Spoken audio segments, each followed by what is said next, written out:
rodar. Para, descansa e segue adiante.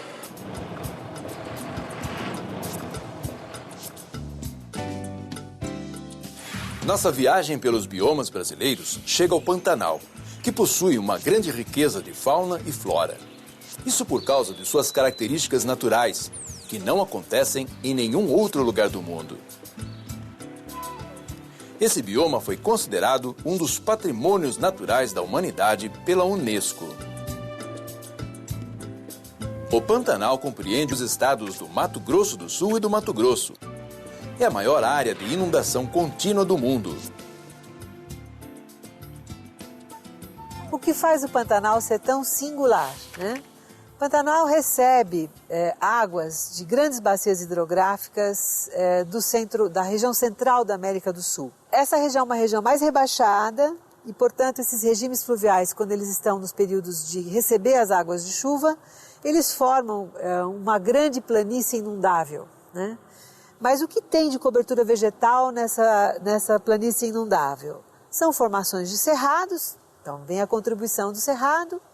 São planícies formadas por campos, que são também fisionomias associadas aos cerrados, e também algumas fisionomias florestais que têm uma associação próxima aí com o bioma amazônico. Então ela também recebe uma flora um pouco da Amazônia. É mais evidente a contribuição amazônica na fauna. Muitos animais desses ambientes aquáticos são comuns às bacias hidrográficas da Amazônia. No verão, o clima é quente e úmido e no inverno, mesmo mais frio, apresenta grande umidade do ar. A vegetação é bem diversificada conforme o tipo de solo e altitude do bioma. As partes mais altas incluem o Cerrado e a Mata Atlântica. Mas é a vegetação aquática e semiaquática que mais aparecem, já que a maior parte da região fica inundada o ano todo. Existem mais de 1000 espécies de animais. São aves, mamíferos, peixes e répteis. O Pantanal é o bioma mais bem preservado do Brasil. Ele conserva aproximadamente 75% de sua cobertura original. Mas a sua degradação também vem acontecendo. A ampliação das áreas de pastagem é uma das principais causas do desmatamento na região. A exploração de ouro e diamantes e a queima de vegetação nativa para a fabricação de carvão são outros fatores que determinam grandes mudanças ambientais no bioma.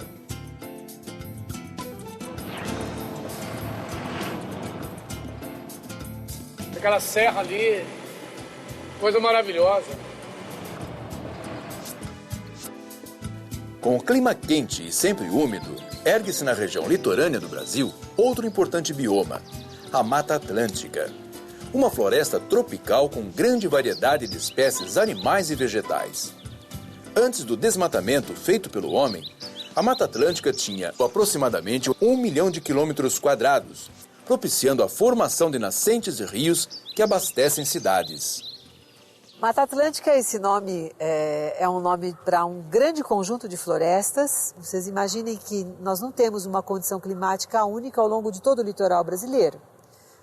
Nós não temos uma condição de solo única, nós não temos uma condição de relevo única. Então, como que a gente poderia definir esse bioma? Ele é uma resposta a essa grande umidade que é trazida do oceano para a costa brasileira. Essa umidade chega à nossa costa e encontra barreiras importantes, como a Serra do Mar, que faz com que essa umidade seja retida nessa região litorânea e permite o desenvolvimento dessa exuberância da floresta nesse setor mais ao sul.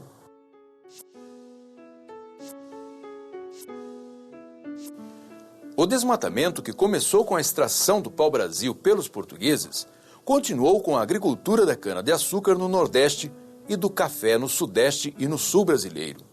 Segundo o IBGE, o Brasil já desmatou 88% da Mata Atlântica. A devastação da Mata Atlântica se intensificou com o processo da industrialização. Hoje, boa parte da mata deu lugar ao concreto de cidades, como as da região metropolitana de São Paulo, e de indústrias como a de Cubatão, maior polo petroquímico e siderúrgico do país.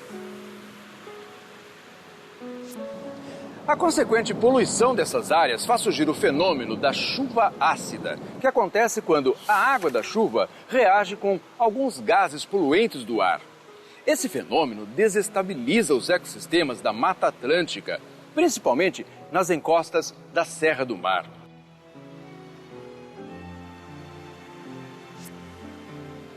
A Mata Atlântica abriga outro tipo de formação vegetal que se desenvolve no sul do Brasil. São as chamadas matas de araucárias, encontradas nessas regiões de invernos rigorosos e verões quentes, úmidos e de solo fértil. A araucária chega a ter entre 25 e 50 metros de altura. E sua semente, o pinhão, é bastante apreciada na culinária nacional. No Nordeste, 40 graus lá, muito quente. O sertão nordestino abriga outro dos nossos biomas, a caatinga. Ela ocupa aproximadamente 800 mil quilômetros quadrados e abrange parte dos estados do Piauí, Ceará, Rio Grande do Norte, Paraíba, Pernambuco, Alagoas, Sergipe, Bahia e parte do norte de Minas Gerais. A caatinga brasileira é um território do semiárido, ou seja, a grande região seca do Brasil. Com poucas chuvas durante o ano e temperaturas médias que variam entre 25 e 29 graus. Os rios da Caatinga são chamados de intermitentes, porque secam durante alguns meses e reaparecem na época das chuvas. Mas também existem rios perenes, que apresentam água o ano inteiro, como é o caso do Rio São Francisco. Apesar de sempre associada à pobreza e à seca, a região apresenta vegetação bastante diversificada, dependendo do tipo de solo e relevo. As caatingas, elas são talvez o bioma mais interessante do Brasil. É um bioma único no mundo, né? É um tipo de uma formação que só ocorre aqui no Brasil e elas são então determinadas aí por algumas condições que vale a pena a gente destacar. A primeira delas, a mais conhecida, é elas estarem no clima tropical semiárido do Brasil. O que é o semiárido do Brasil? É uma extensa região onde você tem chuvas mal distribuídas, né? Chuvas que ocorrem de forma concentrada numa certa época do ano e períodos longos de estiagem, períodos longos até sem chuva, com zero de chuva. Uma característica da Caatinga é não ter a água de superfície, porque os rios são intermitentes, mas tem água subterrânea e a agricultura irrigada ela vem na produção de frutas e toda essa área nova da redescoberta da Caatinga tem sido utilizada e há uma forte expansão sobre a vegetação nativa de Caatinga dessa prática agrícola para a produção de agricultura irrigada. Os principais impactos ambientais do bioma ficam por conta do desmatamento para a formação de pastagens usadas na criação do gado, que provoca a desertificação do solo. Até hoje, já foram desmatados 46% de sua área. Outro fator é a salinização das terras, consequência de projetos de irrigação e drenagem realizados sem critérios que levem em conta a preservação ambiental.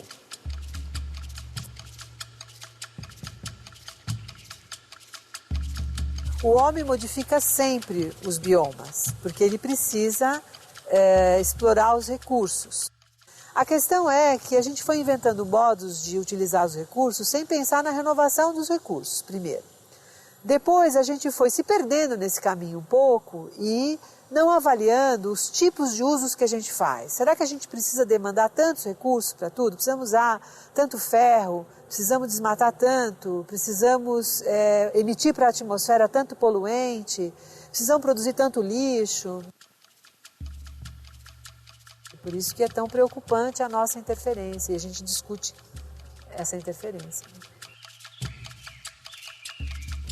A preservação da natureza é uma medida urgente que precisa ser levada em conta quando a questão é o desenvolvimento da economia e a utilização de nossas riquezas naturais.